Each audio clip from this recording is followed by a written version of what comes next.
On Monday, May 18th, 2026, the royal preview of the Chelsea Flower Show became something nobody at the Royal Horticultural Society had publicly prepared for.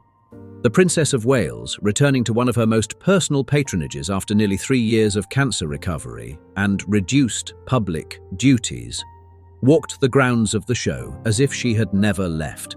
And on the same grounds, almost invisible, Queen Camilla was either absent from the joint photo calls or carefully positioned out of the central frame. Royal photographers noticed it within minutes. The published images from Chelsea show Catherine at the centre of nearly every official picture. Camilla is in almost none of them. This was not a scheduling accident. Here is how the story unfolded.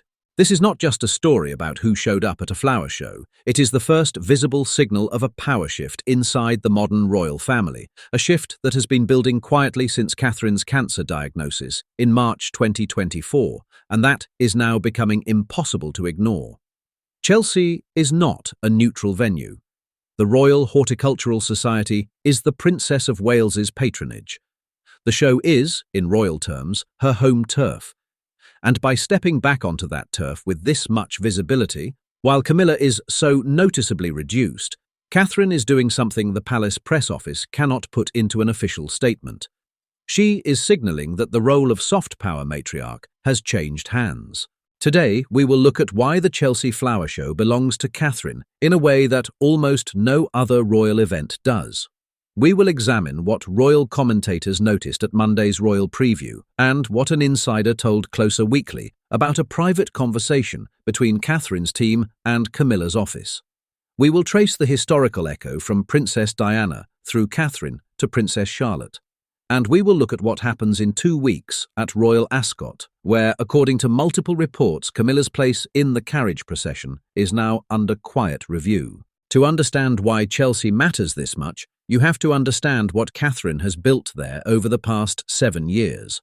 The Princess of Wales became patron of the Royal Horticultural Society in 2019, the same year she co-designed the Back to Nature Garden, a public installation that opened to record visitor numbers and was praised by Joe Swift in the Daily Telegraph as one of the most genuinely original royal contributions to Chelsea in living memory.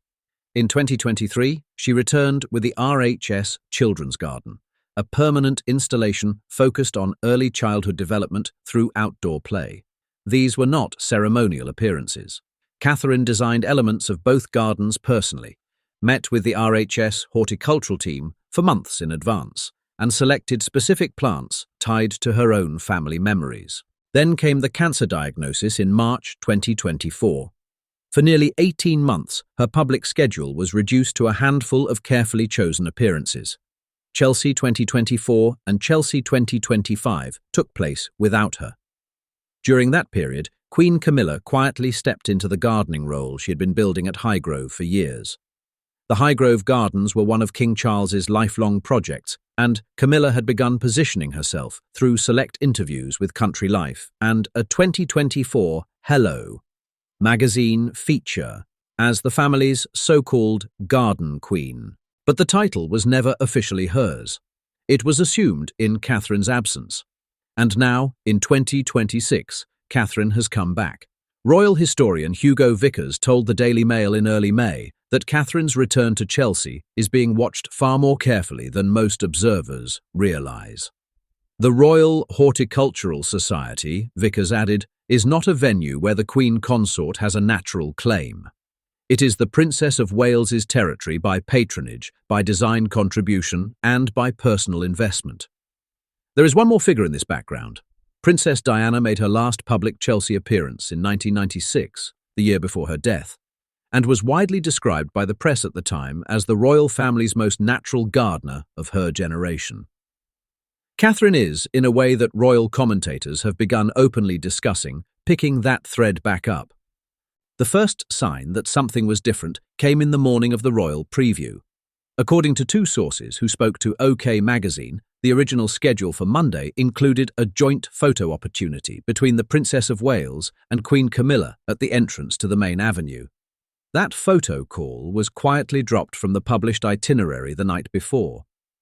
When the press arrived, only Catherine was at the entrance. Camilla was reported to have arrived later, through a different gate and was seen mainly in interior tent visits with smaller media contingents. But the absence from the photo call was not the only signal. Sources close to the Royal Horticultural Society have shared a more specific account with Closer Weekly.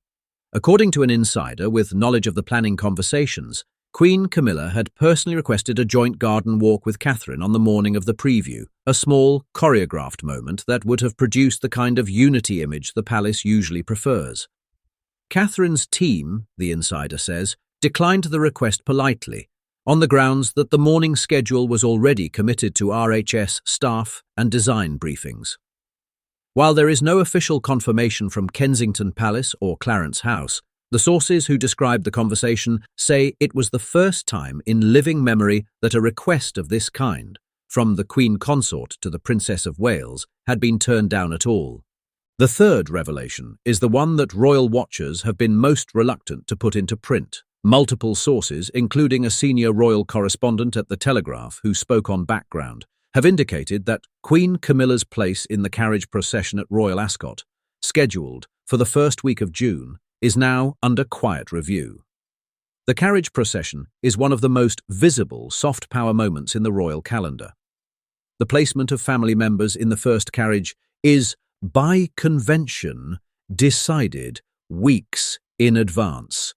According to the sources, the conversation about who rides with the king this year has not been finalised, and Catherine's name, after her Chelsea return, is now being discussed for that first carriage in a way it was not 2 weeks ago. It is worth pausing here to acknowledge that Queen Camilla has spent more than a decade carefully building a public identity around the gardens at Highgrove and her work with rural charities. Her relationship to that identity is genuine, and her commitment to those causes is real.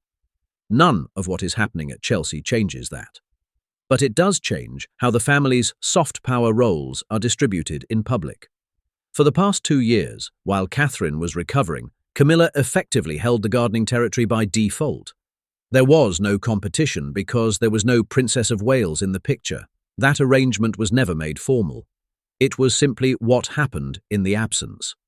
Now Catherine is back, and the photo from Monday's preview that has been republished most widely shows her standing alone in front of the RHS Children's Garden installation, talking with 2 of the original designers, smiling in a way that royal photographers describe as more relaxed than she has looked at any public event since 2023. Camilla is not in the frame. Royal commentator Angela Levin, writing for the Daily Mail, summarised the moment carefully. Catherine, she said, is not making a statement. She is simply doing the work she has always done in a place she has always been welcomed. The statement, Levin added, is what is missing from the other side of the photograph. This is not just about a flower show. It is about what the next generation of the British monarchy is going to look like and who its public face is going to be. The implications go further than Chelsea. According to royal correspondents who have followed Princess Charlotte's public appearances closely, the 10-year-old daughter of the Prince and Princess of Wales has been quietly identified by Trooping the Colour photographers as the next generation's most natural carrier of the same gardening interest. Her trooping bouquets, her appearance at the 2025 Children's Garden opening, and the framing that royal commentators now openly call her Mini Diana. Placement are part of a pattern. The role is being prepared for her too. Royal Ascot is in 2 weeks. The carriage procession will tell us whether the Chelsea moment was a one-time signal or the start of a new arrangement that runs through the whole summer of 2026. What do you think? Was Catherine's Chelsea return a deliberate signal, or are royal watchers reading too much into a few missing photographs? Should Camilla retain her current public garden role, or is this the natural moment for the next generation to take over? And will Catherine ride in the first carriage at Royal Ascot?